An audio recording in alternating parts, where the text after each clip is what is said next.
નમસ્કાર ફ્રેન્ડ્સ, આજે આપણે જોઈશું પાવર ઓફ સબકોન્શિયસ માઇન્ડનું ચેપ્ટર 11 અમીર બનવાનો અધિકાર. તમે અહીં કોઈ કચરામાં રહેવા, ચિત્રા પહેરવા અથવા ભૂખ્યા મરવા માટે નથી આવ્યા. તમે અહીં સમૃદ્ધ જીવન જીવવા માટે આવ્યા છો.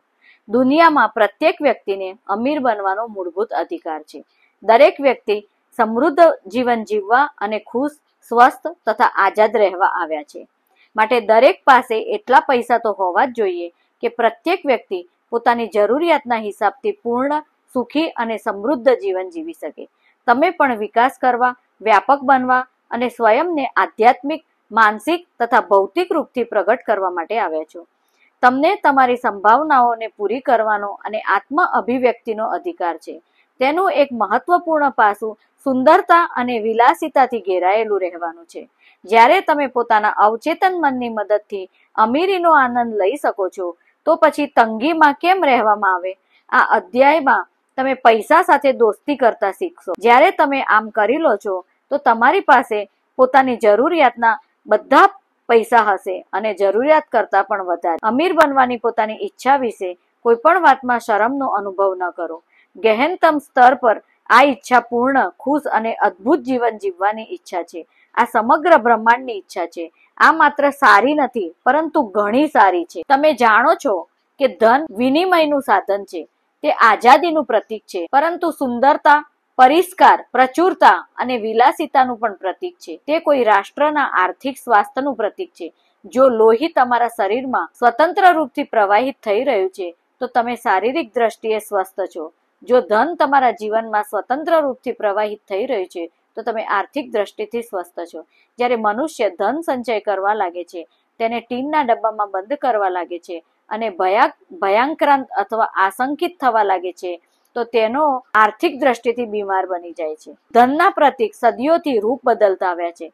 તમારા વિચારે ઇતિહાસમાં ક્યાંક ને ક્યાંક સમયે અને કોઈને કોઈ જગ્યાએ ધનનું કામ કર્યું. સ્વાભાવિક છે કે સોનું અને ચાંદી ધનના રૂપમાં હતા, પરંતુ મીઠું, મણકા અને ઘણી સસ્તી વસ્તુઓ પણ હતી. પ્રાચીન કાળના મનુષ્યોની દોલત મોટા ભાગે તેમની બકરીઓ અને બળદોથી આંકવામાં આવતી હતી. હવે બિલ ચૂકવવા માટે પોતાની સાથે કેટલાક બળદોને લઈને ચાલવાના બદલે ચેક લખવાનો વધારે સુવિધાજનક છે. જો પોતાના અવચેતન મનની શક્તિઓને સમજી લીધી, તો તમારી પાસે આધ્યાત્મિક, માનસિક અને નાણાકીય દરેક પ્રકારની અમીરીના શાહી માર્ગનો નકશો આવી જાય છે. જો પોતાના મસ્તિષ્કના નિયમોને શીખી લીધા, તો તમને ક્યારેય કોઈ વસ્તુની કમી નહીં પડે. આર્થિક સંકટો, સ્ટોક માર્કેટના ઉતાર ચઢાવ, નદીઓ, હડતાળો, વધતી મોંઘવારી અથવા ત્યાં સુધી કે યુદ્ધના સમયે પણ તેમની પાસે ઘણું ધન રહેશે. તેનું કારણ તે છે કે તેણે દોલતનો વિચાર પોતાના અવચેતન મન સુધી પહોંચાડી દીધો છે, પરંતુ સ્વરૂપ તેનું અવચેતન મન તેને દોલત આપતું રહે છે. બસ તમારે મસ્તિષ્કને વિશ્વાસ અપાવવાનો છે કે ધન તેના જીવનમાં મુક્તતાથી પ્રવાહિત થઈ રહ્યું છે અને તેની પાસે હંમેશા જરૂરિયાતથી વધારે પૈસા રહેશે. જેવો તે આદેશ આપે છે તેવું જ થશે. પરંતુ આવતીકાલે તે નાણાકીય રૂપથી બરબાદ થઈ જાય અને તેની પાસેથી પ્રત્યેક વસ્તુ મૂલ્યહીન થઈ જાય, ત્યારે પણ તે દોલતને આકર્ષિત કરશે. તે સંકટમાંથી આરામથી બહાર આવી જશે. એટલું જ નહીં, તે તેનાથી લાભ પણ ઉઠાવી લેશે. તમે વિચારી રહ્યા હશો કે હું વધારે પગારનો હકદાર છું. તે મોટાભાગના લોકો વિશે સાચું છે. તેઓ ખરેખર વધારે પગારના હકદાર હોય છે, પરંતુ તેમને મળતો નથી. વધારે પૈસા ન હોવાના કારણોમાંનું એક ઘણું મહત્વનું કારણ એ પણ છે કે તેઓ મનોમન અથવા ખુલ્લેઆમ તેની નિંદા કરે છે. તેઓ ધનને ગંદુ કહે છે અથવા માને છે. તેઓ કહે છે કે ધનનો પ્રેમ જ બધી ખરાબ વસ્તુનો મૂળ છે. તેઓના દોલતમંદ ન બનવાનું એક કારણ એ પણ છે કે તેમના અવચેતનમાં ક્યાંક ને ક્યાંક એ ભાવ પણ છુપાયેલો હોય છે કે ગરીબીમાં કોઈ ખાસ ગુણ છે. બની શકે છે કે અવચેતન ભાવ બાળપણથી સલાહ અથવા પછી ધર્મ ગ્રંથોના ખોટા વિશ્લેષણોના કારણે આવી ગયો હોય. એક માણસે મને કહ્યું કે હું દેવાદાર થઈ ગયો છું. મને ધન પસંદ નથી. તે બધી બુરાઈઓનું જડ છે. આ કથન દુવિધાગ્રસ્ત ન્યુરોટિક માનસિકતાનું સૂચન છે. ધનનો પ્રેમ બાકી પ્રત્યેક વસ્તુથી વધારે થઈ જાય તો તમે તેને એક તરફી અને અસંતુલિત કહી શકો છો. પરંતુ અહીં તમે પોતાની શક્તિ અને સત્તાનો સમજદારીથી પ્રયોગ કરશો. કેટલાક મનુષ્યો શક્તિના ભૂખ્યા હોય છે, બાકીના ધનના ભૂખ્યા હોય છે. જો તમે માત્ર ધન પર પૂરું ધ્યાન લગાવો છો અને કહો છો કે હું માત્ર ધન ઈચ્છું છું, હું મારું બધું ધ્યાન ધન સંગ્રહ પર કેન્દ્રિત કરીશ, બાકીની કોઈ વસ્તુનું મહત્વ નથી, તો બની શકે કે તમે ધન મેળવી લો, પરંતુ તમે કેટલી મોટી કિંમત ચૂકવશો? શું તમને યાદ છે કે તમે વિશ્વમાં સંતુલિત જીવન જીવવા માટે આવ્યા છો? તમારે માનસિક શાંતિ, સદભાવ, પ્રેમ, ખુશી અને સંપૂર્ણ સ્વાસ્થ્યની આવશ્યકતાને પણ સંતુષ્ટ કરવી જોઈએ. કોઈએ પણ મૃત્યુશૈયા પર એ ઈચ્છા વ્યક્ત નથી કરી કે કાશ તેણે પૈસા કમાવામાં વધારે સમય લગાવ્યો હોત. તમે ઈચ્છો તો પોતાના અવચેતન મનના નિયમ શીખીને $10 લાખ અથવા $1 કરોડ પણ કમાઈ શકો છો, અને સાથે જ માનસિક શાંતિ, સદભાવ, સંપૂર્ણ શ્વાસ અને આદર્શ અભિવ્યક્તિ પણ મેળવી શકો છો. તમે જોયું હશે કે ઘણા બધા લોકોમાં ગરીબી અન્ય માનસિક રોગોની જેમ છે. જો તમે શારીરિક રૂપથી બીમાર છો તો તમને તે અનુભવ થશે કે તમારી સાથે કોઈને કોઈ ગડબડ છે. તમે મદદ લેવા ઈચ્છશો અને સ્થિતિનો ઉપચાર કરવાનો પ્રયત્ન કરશો. આ જ પ્રકારે તમારા જીવનમાં ધનનો પર્યાપ્ત પ્રવાહ નહીં હોય તો તમારી સાથે કોઈને કોઈ મૂળભૂત ગડબડ છે. જીવન સિદ્ધાંતની દિશા વિકાસ, વિસ્તાર અને જીવનને અધિક સમૃદ્ધ બનાવવા તરફની છે. તમે અહીં કોઈ કચરામાં રહેવા, ચિથરા પહેરવા અને ભૂખે મરવા માટે તો નથી આવ્યા. તમારે ખુશ, સમૃદ્ધ અને સફળ બનવાનું છે. ધન વિશે બધા જ અજીબ વિશ્વાસ અને અંધવિશ્વાસ પોતાના દિમાગમાંથી કાઢી નાખો. ક્યારેય પણ ધનને ખરાબ કે ગંદુ ન માનો. આમ કરવાથી તે પાંખો લગાવીને તમારાથી દૂર ઉડી જતું રહેશે. યાદ રાખો કે તમે જેની બુરાઈ કરી રહ્યા છો તેને ગુમાવી દો છો. તમે જેની આલોચના કરો છો તેને આકર્ષિત નથી કરી શકતા. આ ટેકનિકનો પ્રયોગ કરીને તમે તમારા જીવનમાં ધનને અનેક ગણું કરી શકો છો. દિવસમાં અનેક વાર આ વાક્યનું પુનરાવર્તન કરો. મને ધન પસંદ છે, હું તેને પ્રેમ કરું છું, હું તેનો સમજદારીપૂર્વક, સર્જનાત્મક રીતે અને ન્યાયપૂર્ણ રીતે પ્રયોગ કરું છું. મારા જીવનમાં ધનનો સતત પ્રવાહ થઈ રહ્યો છે, હું ખુશીથી તેને સ્વતંત્ર કરી રહ્યો છું અને તે અદ્ભુત રીતે અનેક ગણું થઈને મારી પાસે પરત આવે છે. આ સારું છે, ઘણું સારું છે. ધન એક મોટી માત્રામાં મારી તરફ પ્રવાહિત થઈ રહ્યું છે. હું તેનો પ્રયોગ માત્ર ભલાઈ માટે કરું છું. હું પોતાની આર્થિક સમૃદ્ધિ તથા માનસિક દોલત માટે કૃતજ્ઞ છું. જો તમે સોના, ચાંદી, જસત, તાંબુ અથવા લોખંડની સમૃદ્ધ ખાણ ખોદી લો છો તો શું તમે એવી ઘોષણા કરશો કે તે વસ્તુઓ ખરાબ છે? સ્વાભાવિક છે ના. બધી ખરાબી માણસોની અંધકારમય સમજ, અજ્ઞાન, જીવનના જુઠ્ઠા વિશ્લેષણો અને અવચેતન મનના દુરુપયોગના કારણે પેદા થાય છે. જોકે ધન માત્ર એક પ્રતીક છે, તે માટે આપણે લેણદેણના સાધનના રૂપમાં તેટલી જ સરળતાથી જસત અથવા ટીન અથવા કોઈ અન્ય વસ્તુનો પ્રયોગ નથી કરી શકતા. 20મી સદીમાં અમેરિકાના સિક્કા ડાઇમ અને ક્વાર્ટર ચાંદીથી બનતા હતા. તેમાં 10 અથવા 25 સેન્ટ મૂલ્યની ચાંદી હતી. પછી સરકાર તેને વધારે સસ્તી ધાતુથી બનાવવા લાગી. તે પછી પણ ક્વાર્ટરનું મૂલ્ય 25 સેન્ટ જ રહ્યું. જોકે તેની ધાતુનું મૂલ્ય તેનાથી ઓછું હતું. કોઈ પણ ભૌતિકશાસ્ત્રી તમને જણાવી દેશે કે એક ધાતુ અને બીજી ધાતુની વચ્ચે એકમાત્ર અંતર તેના પરમાણુઓમાં પ્રારંભિક કણોના પ્રકાર અને સંખ્યાનું હોય છે. કોઈ ધાતુના ટુકડા પર કણોની ધારા છોડીને તમે તેને બીજી ધાતુમાં બદલી શકો છો. કિમિયાગરોએ સસ્તી ધાતુઓને સોનામાં બદલવાનું સપનું જોયું હતું, પરંતુ તેનાથી શું? સોનું જસતથી વધારે ગુણવાન અથવા ખરાબ નથી. લાંબા ઇતિહાસના કારણે સોનાને ખાસ કિંમતી સમજવામાં આવે છે. આ જ કારણ છે કે મનુષ્ય તેને જસતથી વધારે પ્રેમ અથવા નફરત કરે છે. ઘણા વર્ષો પહેલા હું ઓસ્ટ્રેલિયામાં એક યુવકને મળ્યો. તેણે ડોક્ટર બનવાનું સપનું જોયું હતું. તેણે વિજ્ઞાનનું ભણતર કર્યું અને તેનું પ્રદર્શન ઘણું સારું પણ રહ્યું, પરંતુ મેડિકલ કોલેજનો ખર્ચ ઉઠાવવાનો તેની સીમાથી બહાર હતું. પોતાનું પેટીયું રડવા તેણે સ્થાનિક હોસ્પિટલમાં ડોક્ટરની ઓફિસમાં સફાઈ કરી. મેં તેને કહ્યું કે જમીનમાં વાવેલું બીજ પોતાની તરફ પ્રત્યેક એ વસ્તુને આકર્ષિત કરે છે જેની તેને યોગ્ય રીતે ઉગવામાં જરૂરિયાત હોય છે. તેણે તો બસ માત્ર બીજ પાસેથી બોધપાઠ લેવાનો છે અને પોતાના અવચેતન મનમાં અપેક્ષિત વિચારનું બીજ વાવવાનું છે. પ્રત્યેક રાત્રે સૂતા પહેલા આ યુવક એક મેડિકલ ડિપ્લોમા સર્ટિફિકેટની તસવીર જોતો હતો. તેમાં તેનું નામ મોટા મોટા અક્ષરોમાં લખેલું હતું. તેને ડિપ્લોમાની સ્પષ્ટ વિસ્તૃત તસવીર જોવામાં બિલકુલ પણ મુશ્કેલી ન થઈ.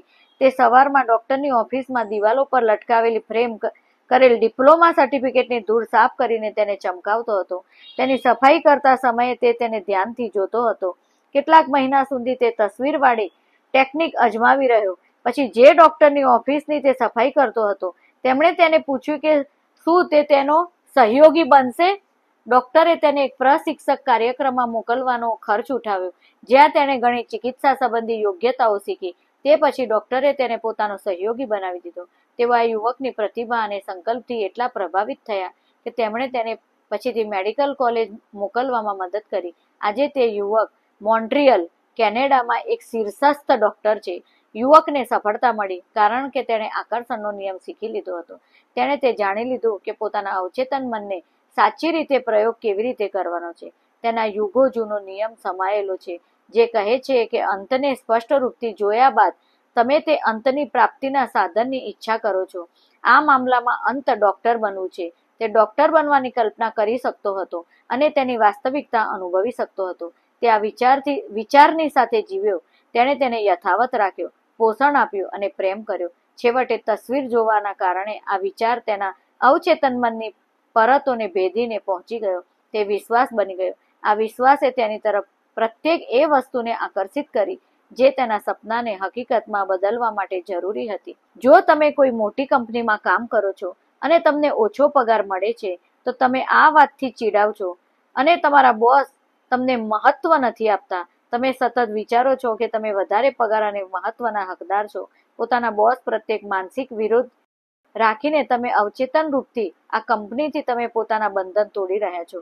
તમે એક પ્રક્રિયા શરૂ કરી રહ્યા છો. એક દિવસ એમ જ થશે કે તમને તમારો બોસ કહેશે કે તમને કંપનીમાંથી કાઢી મૂકવામાં આવશે. સત્ય તો એમ છે કે એક રીતે તમે જ સ્વયંને કાઢ્યા છે.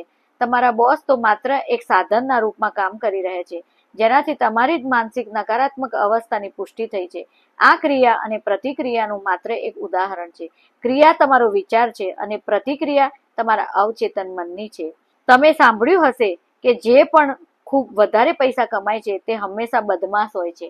આ પ્રકારથી બોલનાર અને વિચારનાર નાણાકીય બીમારીનો શિકાર હોય, જે વધારે સફળ તથા દોલતમંદ બની ગયા તેમના પ્રતિ કટુ ઈર્ષાળુ છે. આ પ્રકારના વિચાર કરીને પોતાની મુશ્કેલીઓ જાતે જ પેદા કરી રહ્યા છે. તે દોસ્તો વિશે નકારાત્મક વિચાર રાખીને અને તેમની દોલતની નિંદા કરીને તે દોલત અને સમૃદ્ધિને પોતાનાથી દૂર કરી રહ્યા છે. શું તમે કોઈ એવા મનુષ્ય પાસે રોકાવાનું પસંદ કરશો જે તમારી નિંદા કરી રહ્યો હોય? આ મનુષ્ય એ જ વસ્તુને દૂર ભગાડી રહ્યો છે જેના માટે તે પ્રાર્થના કરી રહ્યો છે. તે બે વિરોધી પ્રાર્થનાઓ કરી રહ્યો છે.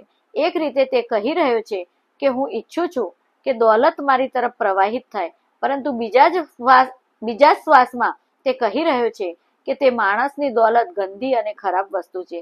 આ વિરોધી ગરીબી અને દુઃખની રાહનો સૂચક છે. આ વાતનું ખાસ ધ્યાન રાખો કે તમારે બીજાથી હંમેશા ખુશ રહેવું જોઈએ.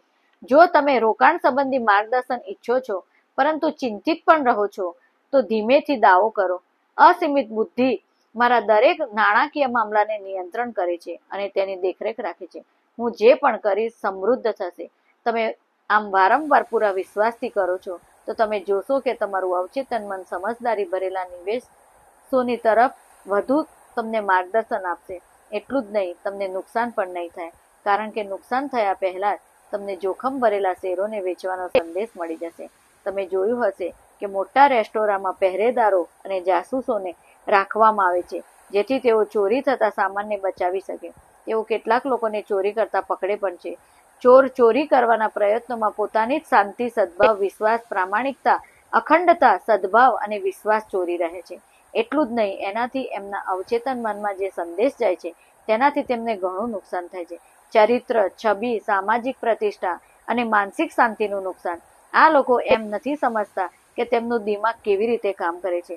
તેમને આપૂર્તિના સ્ત્રોતોમાં વિશ્વાસ નથી હોતો, પરંતુ તેઓ માનસિક રૂપથી પોતાના અવચેતન મનની શક્તિઓનું આહ્વાન કરે છે અને એમ દાવો કરે છે કે તેની સાચી અભિવ્યક્તિ થઈ રહી છે, તો તેમને સફળતા અને સમૃદ્ધિ મળશે. પછી પ્રામાણિકતા, અખંડતા અને ધગશથી સ્વયંને અને સમાજને લાભ પહોંચાડી શકે છે.